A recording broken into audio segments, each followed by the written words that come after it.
मित्रों, जय श्री राम। जानकी मंगल, राम जानकी विवाह भाग 5। चारों भाइयों का विवाह हो जाने के पश्चात महाराज दशरथ पुत्र एवं पुत्रवधुओं के साथ जन्माष्टमी में आ गए। इधर जनक जी चारों प्रकार के भोजन भक्ष्य भोज जो से ले बनवाकर बारातियों को महाराज दशरथ सहित भोजन कराया। नगर की सुंदर स्त्रियां नाम लेकर सुंदर सुंदर गालियां गाने लगीं। महाराज जनक ने विनती करके बहुत दिनों तक बारातियों को रोका। अंत में जब महाराज दशरथ ने चलने की प्रार्थना की तो रानियों ने जब सुना कि प्रातःकाल बारात चली जाएगी तो तब भावी वियोग की चिंता से उन्हें नींद न पड़ी। नगर में खलबली मच गई। चारों तरफ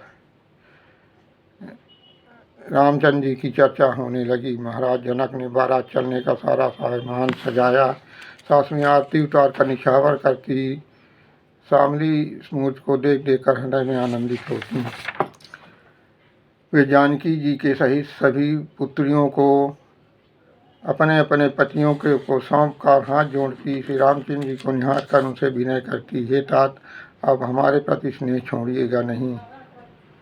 नगाड़े की चोट पड़ने लगी। महाराज दशरथ अयोध्या के लिए रवाना हो चले। महाराज दशरथ के प्रेम से प्रफुल्लित होकर महाराज जनक ने कहा, राजन, आप ने मुझे अपना लिया, ये रघुकुल तिलक, आप सदा ही उजड़ों को बसाने वाले हैं। महाराज दशरथ ने कहा, राजन, आप लौट जाइए। फिर समस्त गुणों के पात्र दोनों परस्पर विनय करने लगे। महाराज जनक ने वशिष्ठ आदि मुनियों सहित विश्वामित्र की पूजा की तथा उनके चरणों में प्रणाम किया। महाराज जनक फिर भाइयों सहित श्री रामचंद्र जी से विनय की। उन्होंने धीरज धर के कहा, हे कृपा सिंधु, हे सुख सागर, हे सुजान, हे शिरोमण, हे तात, समय समय पर हमारी याद करते रहिएगा।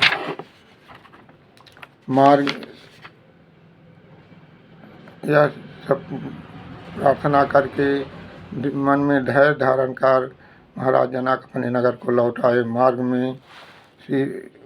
में भृगुनाथ परशुराम हाथ में फरसा लिए क्रोध से भरे हुए श्री रामचंद्र जी को मिले, किंतु श्री रामचंद्र जी ने परशुराम को संतुष्ट किया और वे समर्थ त्याग कर भगवान को धनुष सौंप नेत्रों को सुफल करके चले गए।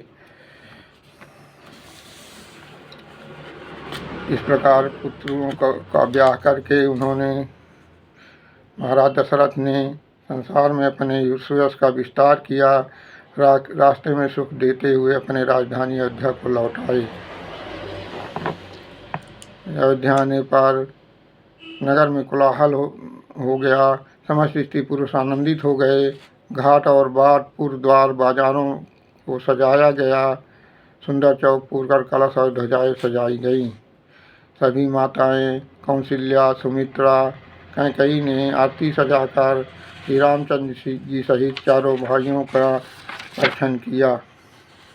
वे पावड़े बिछाते अर्घ्य देती हुई आनंद पूर्वक चारों भाइयों को वधुओं समेत अपने महल में ले गए। उन्हें सम्मान पूर्वक राजमहल में लाकर मंगल कृत्य किए गए तथा रीत के अनुसार नेत्रचार करके संबंधियों को, सुवासिनियों को, स्त्रियों को, पौनियों को पहरावनी दी गई। इस प्रकार जैसे चंद्रमा को देखकर कुमुदियाँ खिल उठती हैं, वैसे ही सब स्त्रियाँ आनंदित हो गईं। इस प्रकार श्री राम जानकी विवाह जानकी मंगल समाप्त हुआ।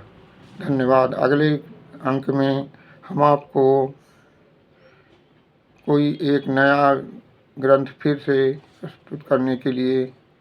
प्रस्तुत करूँगा। धन्यवाद। जय श्री राम।